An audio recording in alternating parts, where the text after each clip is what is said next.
கிறிஸ்துவுக்குள் பிரியமானவர்களே, இன்றைய இறைவார்த்தை, நீங்கள் கடவுளுக்கும் செல்வத்துக்கும் பணிவிடை செய்ய முடியாது. புனித லூக்கா எழுதிய நற்செய்தி 16ஆம் அதிகாரம் 10 முதல் 13 முடிய உள்ள வசனங்கள். அக்காலத்தில் இயேசு தம் சீடர்களுக்கு கூறியது, மிக சிறியவற்றில் நம்பத்தகுந்தவர் பெரியவற்றிலும் நம்பத்தகுந்தவராய் இருப்பார்.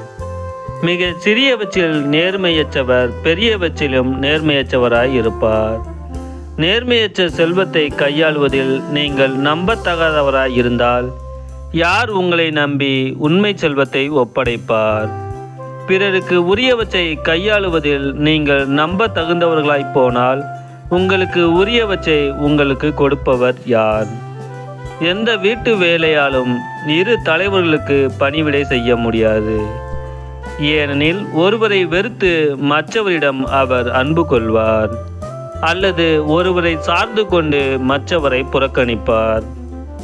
நீங்கள் கடவுளுக்கும் செல்வத்திற்கும் பணிவிடை செய்ய முடியாது.